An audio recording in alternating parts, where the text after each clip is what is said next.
My name, as I was saying, is Jessie Jim, and I am the NAPS Project Field Coordinator. I'd like to welcome you guys to our webinar today covering the Navajo Farm and Garden Incentive Program, and it's going to be presented by the Navajo Nation Department of Agriculture staff, Kim Johnson and Ferdinand Nota. Thank you, Kim and Ferdinand, for providing this presentation for our farmers and gardeners. Good afternoon, everyone. My name is Kim Johnson. I am a senior extension agent for the Navajo Department of Agriculture. Twadich evening in Shle, ki ani zilt basishchin, touchini aisha che, honagahni aisha nala. And that's who I am. I am from Ganado, Arizona, and I've been with the department for a little over 10 years. And I'd like to share with you some information on the Farm and Garden program.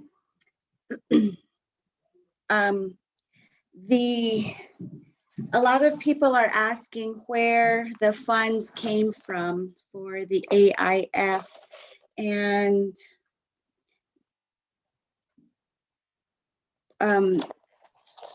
in May of 2014, there was a settlement the Navajo Nation received between the United States and the Navajo Nation regarding the historical mismanagement of the tribe's assets. And with the funds that were received from the Navajo Nation, the Seat Hasin Fund was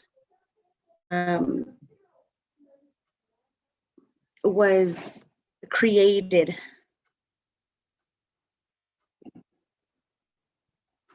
And with that, with the funds, what is the CHASIT funds? It's to provide financial support or financing for the planning and development of regional infrastructure, supporting economic and community development. The fund management plan with the agriculture AIF also includes agriculture infrastructure development. In September of 2016, the Department of Agriculture proposed to the council to invest in the PRF pilot insurance program. When they did this, they used several tools to submit their proposal. One is the rainfall index, and the NOAA, the National Oceanic Atmospheric Climate Prediction Center. Before 2015, the PRF did not include Navajo Nation lands, but that changed in 2015. So with that being developed through the CHASIN, we had established the Agriculture Infrastructure Fund, starting off with the $19,835,000,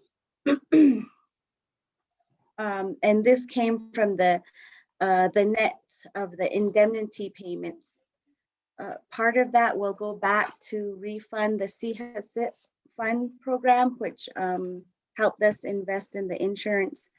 Agriculture infrastructure projects on the Navajo Nation include range grazing and livestock, tribal ranch infrastructure, farming and irrigation, agriculture, water development, watershed planning, agriculture complex, drought contingency plan, mitigation measures, area-wide fencing, development of NPL and former Bennett Freeze areas, and also administrative costs.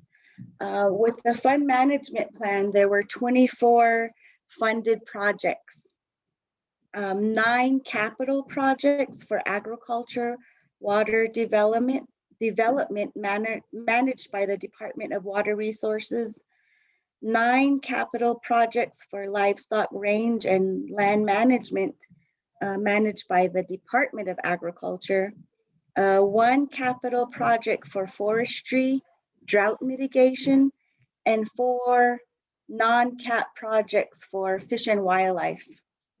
And also recently, the Navajo Council amended the fund management plan for 2021 only to distribute funds to the chapters for hay and feed distribution. So the grazing officials will be taking part in that with the chapter. So now we'll move on to the farm and garden program. So that's a little bit of history. Some people are interested in how the nation received these funds.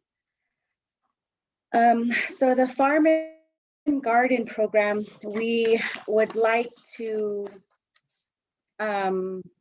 revitalize the Navajo agriculture through our program. So we're encouraging people to continue to produce crops on the Navajo Nation.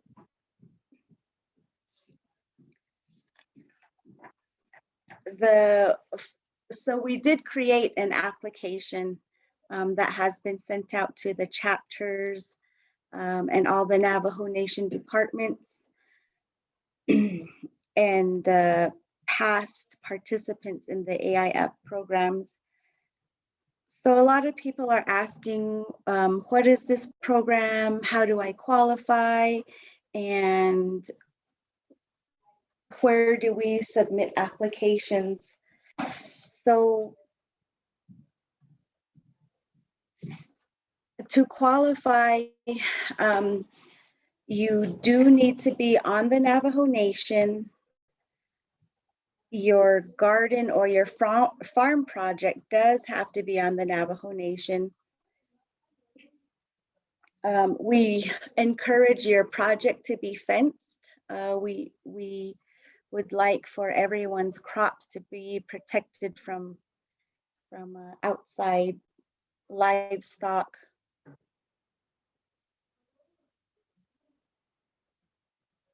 There are 2 levels of awards. One is a $500 level and one is a $1,000 level.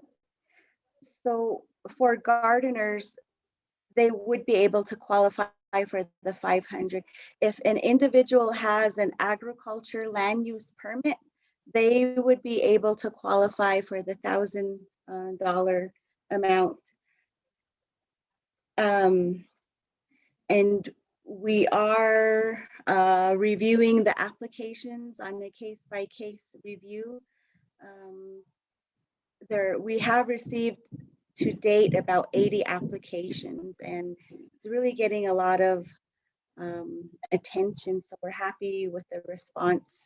Before I go any further, I'm going to go ahead and have Ferdinand introduce himself and probably say a few words on the AIF. He's more knowledgeable with the details of some of the programs. Yeah, thank you, Kim. First of all, to start, my name is Ferdinand Nota. I am employed here at Department of Ag for about the past 5 or 6 years. My client is Torichini, and not all Tachini, Bashishchin. And I'm from the Fort Defiance and St. Michael's communities on the Navajo Nation. Yeah, Kim made a pretty good start on the program. But one of the things that I want to explain on the AIF, the AIF is kind of like a side note. But basically, what we elected to do back in 2015 and 16 is to get involved with an insurance program that USDA had. And the USDA program at the time did not, Indian tribes were not eligible for the program. And on Navajo, many of the producers, either farms or ranchers, wanted to participate in the program, buying insurance. But we had some issues, problems with USDA because they did not recognize the individual producers because basically they did not have control of the land in the definitions of the USDA. And so therefore, USDA made some changes to the program in 2015 and 16 to where they modified the insurance program to where Indian tribes could come in and apply for insurance programs. And so then that's where we basically, the door was open for us. So we started to meet with people that were involved with insurance programs and began to formulate a program that uses this insurance program. Now, the insurance basically is not, a lot of people call it drought insurance, but it's not drought insurance. It's an insurance that insures the producers against lack of rainfall or snowfall, actual moisture that hits the ground. Okay, so as long as we have a shortage of moisture, that's a percentage of the normal. For example, let me use an example. Let's say if we have an area in the Navajo Nation that receives maybe 75 or 80% of normal precipitation, then the insurance programs can come into play. And so we selected some areas on Navajo initially in 2017 when we first joined the program. We selected 7 million acres of insured lands, and most of this was grazing land. And so the program was set up using the citizen money. And we use that citizen money as a more or less a guarantee to ensure that we can make our annual premiums. The premiums are not cheap, okay? For example, the first year of coverage that when we insured 7 million acres, our total premium was about $44 million for 1 year's coverage. The good thing about the program is that USDA provides subsidies in the amount of 51% to pay that insurance premium. So by enrolling in the program, we immediately got a 51% incentive to join. And so basically that reduced our premium down to about $19.8 million. Okay, so and doing some like financial modeling and other things, we determined, we began to select certain areas on Navajo where insurance would serve some benefit. And so we selected about 16 weather grids that are classified under NOAA, the National Oceanic and Atmospheric Administration. And so that brought our premium down to $19.8 million. The whole motive behind the insurance program is that as the insurance pays you for benefits for lack of rainfall or lack of snow, it pays out 11 times during the year, during certain intervals. And in the first year, we did pretty good. You know, we made enough. We made about 36 million or thereabouts in insurance payments that we received from USDA. And of course, we had to pay our premium. So we took the 19.8 out of there and paid our premium. Okay. And so that left about $17 million left over. And the way we designed the program is that anytime that we have the premium satisfied, the excess funds in the year's program can go into an agriculture infrastructure fund. And that infrastructure fund can be used to fund different types of projects. And the way we convince USDA of how we want to set it up is that we want to use those funds to develop agricultural and natural resource infrastructure that will support our producers, not only the farmers, but the ranchers also. So, and then working with our Division of Natural Resources, we looked at several programs within the division that could help.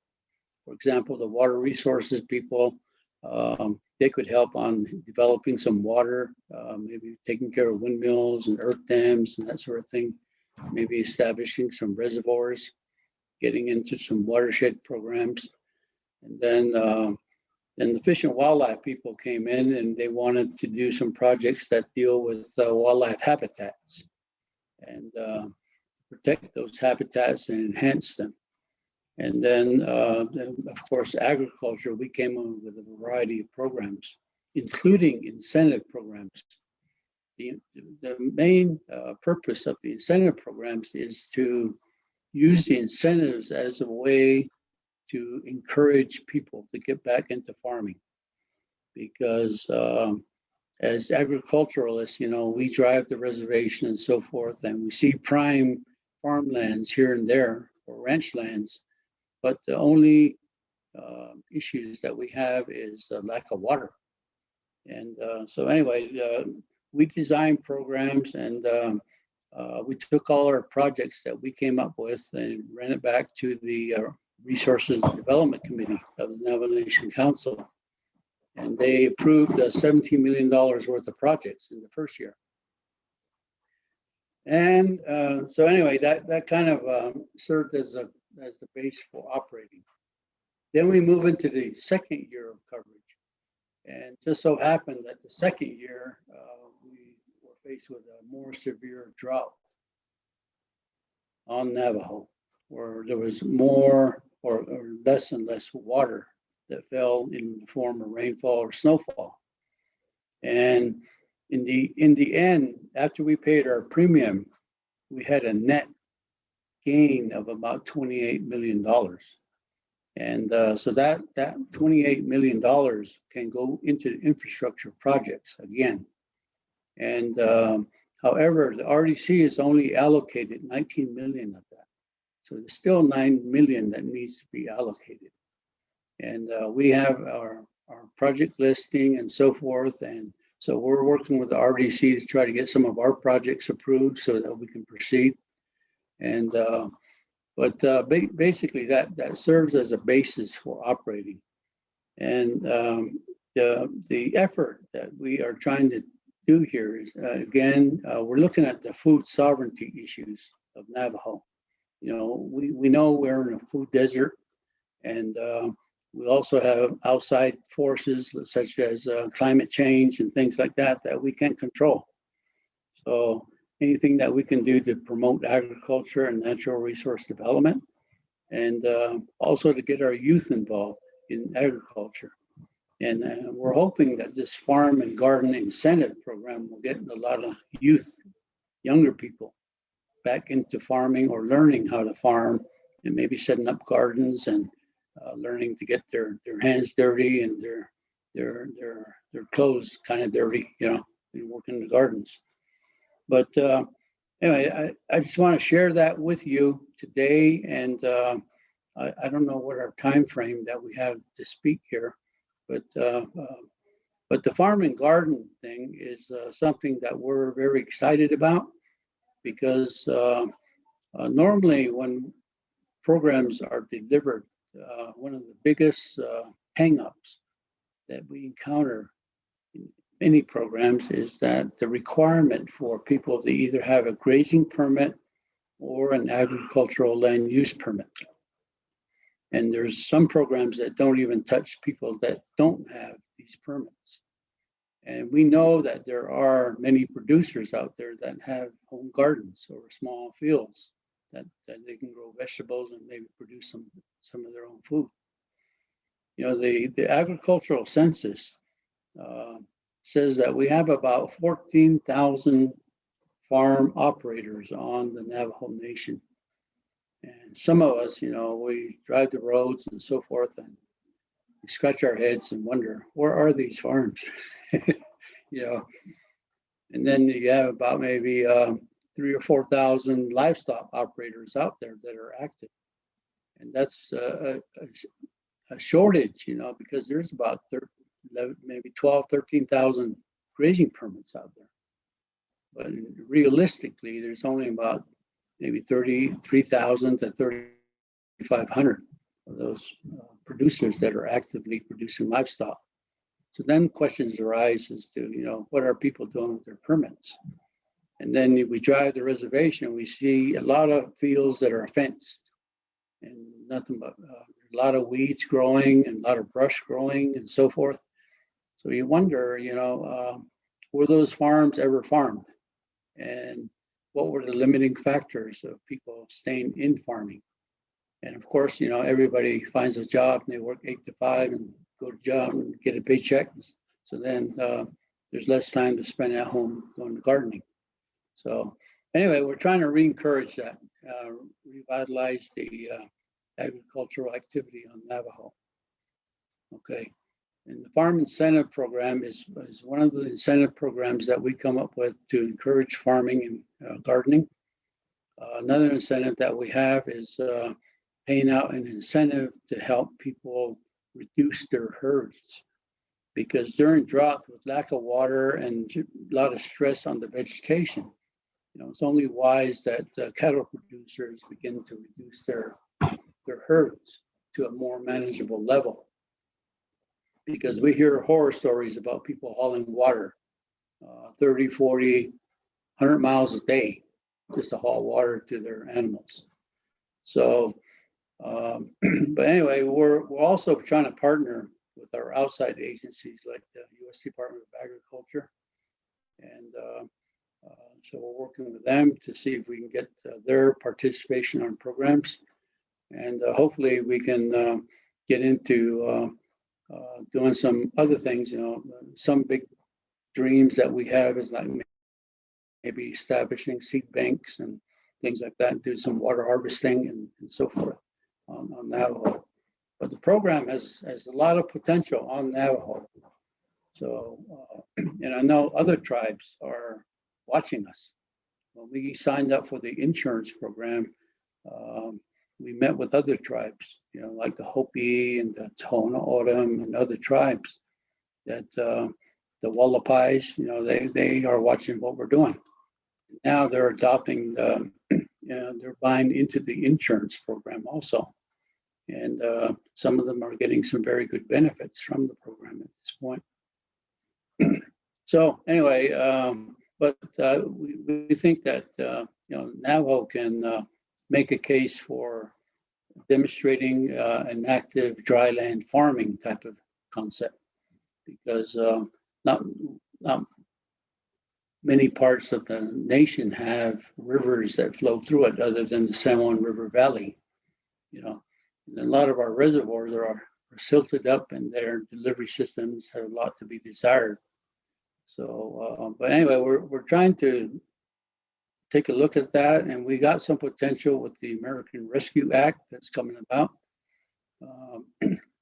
We put together estimates of about maybe a good $500-600 million in projects that we could go after with the rescue plan, and hopefully the infrastructure and jobs plan that come about get approved by Congress. So that serves to maybe serve as additional incentive. But we think the farm and garden incentive will get us going, you know. So anyway, I just want to add those few points to Kim's discussion, and but we'll be available to take any questions or whatever. So thank you for inviting us also. Okay. So, okay. I'll leave at that and turn it back over to Kim. Thank you. Okay, thank you, Mr. Nota. We'll go ahead and turn it over to some questions you may have. If you guys want to ask a question, raise your hand and I'll go ahead and unmute you, or type it in the chat box. I believe we have a question here. Okay, so one question is, how many people, okay, go ahead, Bill, if you would like to ask your question.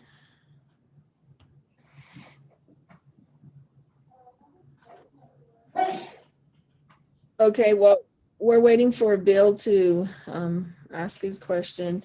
I know you guys said that there are 2 levels of funding, which is 500 and 1,000. So 500 is for people who don't have a ag use land use permit. Is that correct? Yes, this is Kim. That is correct. So any gardener or individual who has an established farm plot who has not been issued an agriculture land use permit, you can still qualify for the 500. It could include anything from pollinator habitats, hoop houses, raised garden beds. We're a school, and what we did was we set up a virtual garden club. And I think I explained it last time what we did. We have a garden on campus, which is about 120 by 120 feet. But what we also did was we have raised planter boxes that we're delivering to all the kids that signed up. And then we're also having them staking out a part of their property, their land, roughly 25 feet by 25 feet. We're going out there, tilling it up for them, and we're encouraging them to grow gardens. The thing is, we have 15 families signed up, and honestly, I don't know if I can afford to even finish the 15 families. It's quite expensive, to be quite honest. So my thing is, as a school that we're doing this with a whole bunch of families, do we have to submit for each family if we want a certain amount for each family, or would we have to, just give you the list of names? We've already submitted our application through the school. I mean, it wasn't, it really didn't have some of the other details with it. So I was wondering, how you'd be able to support us on that. I mean, like I said, we have 15 families right now participating. We've already bought a bunch of stuff, honestly spent a lot of money at a 21st century. We're, bought a lot of tools, but we need, a lot more stuff, honestly. And if more families want to join right now, we're telling them, no, we can't afford it. We don't have the funds to do it with, what we had set aside. So I'm not sure if you can answer some of those questions for me.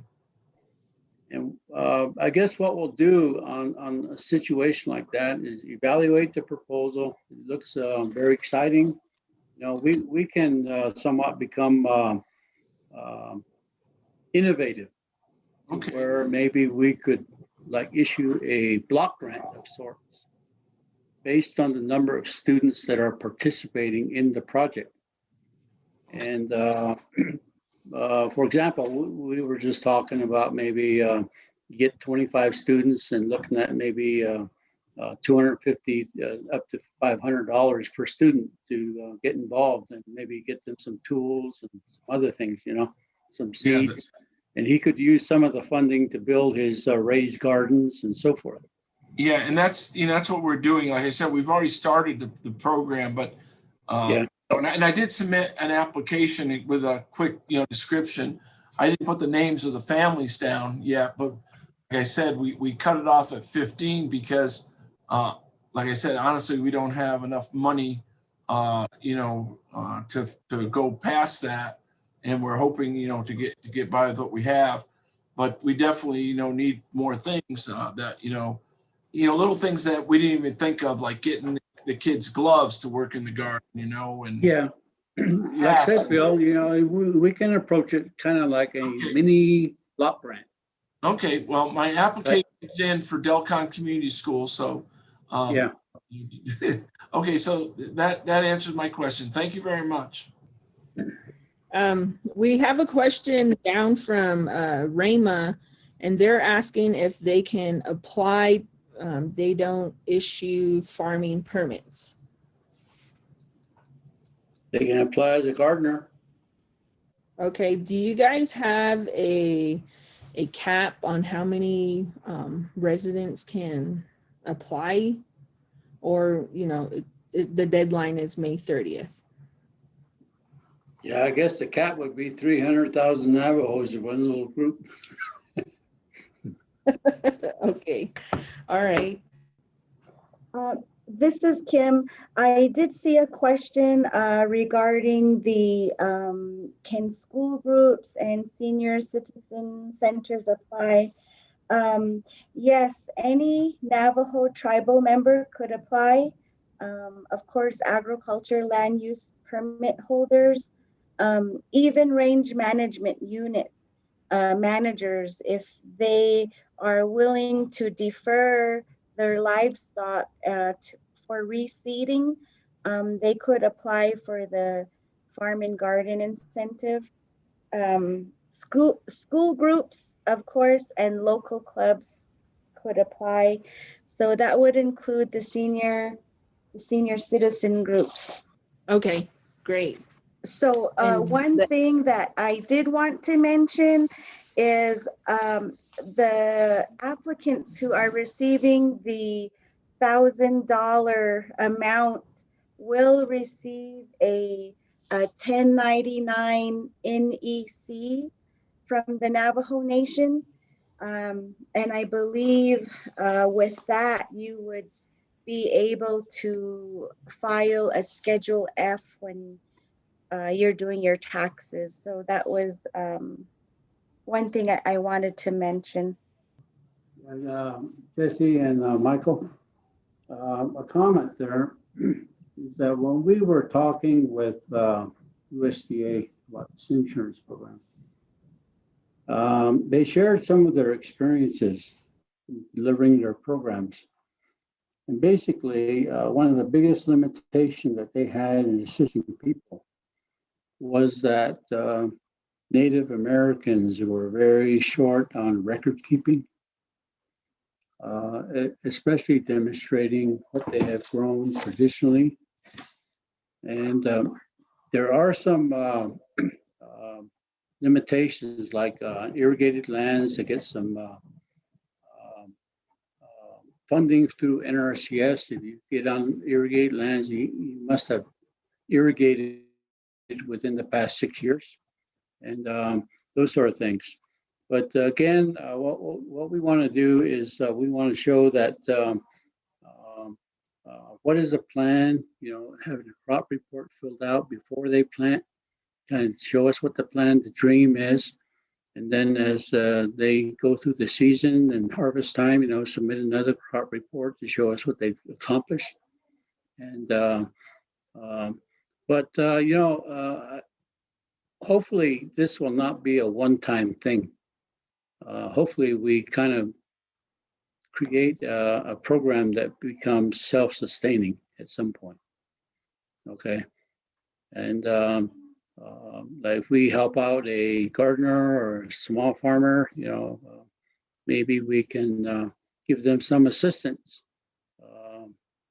over time. Okay, rather than just be a one-shot deal and issue out a check and then say good luck and farewell and so forth.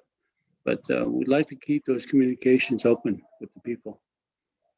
And so anyway, that's what we would like to see is those crop reports, because I've seen a few applications and people have some very good ideas.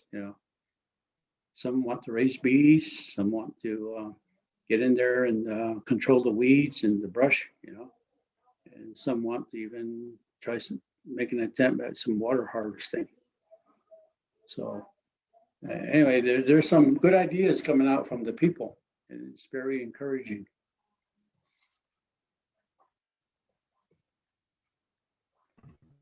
Right, it is encouraging. And then just for our latecomers, the applications can be picked up at the chapter houses. Do you have it posted on your website? Yes, we do have it posted on our website. I believe it's also on our Department of Agriculture Facebook page. If you have any questions, you're welcome to give me a call. My phone number is 928-551-8405. And when you're submitting your application, it would be submitted to AIF-programs@navajo-nsn.gov. And each application will Okay. be reviewed. And then upon review, we will be contacting the applicant to let them know the status of their applications.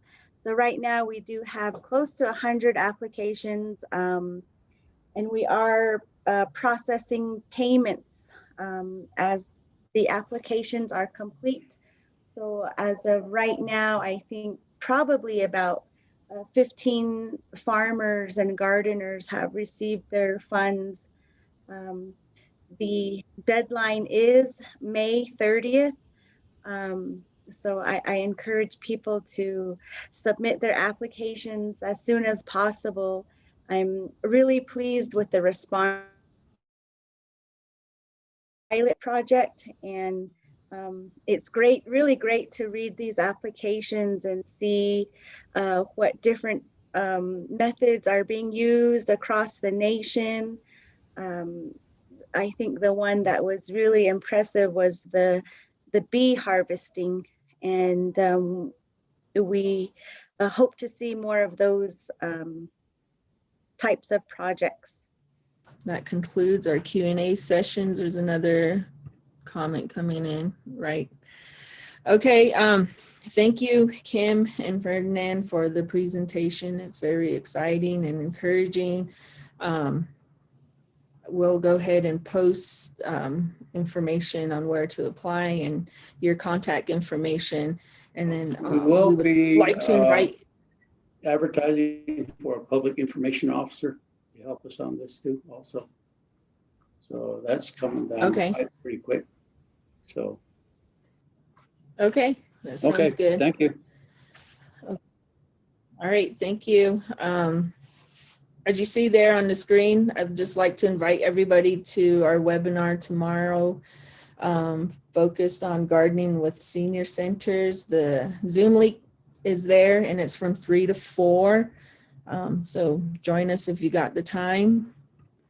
And then also I invite you guys to our Facebook page. On there, we do have a lot of useful USDA program information. We also have garden and livestock publications and then some how-to videos. Last year, we did post a video on how to install a 15 by 20 drip irrigation system that was directly from the home spigot, and then also how to install a rainwater harvesting system.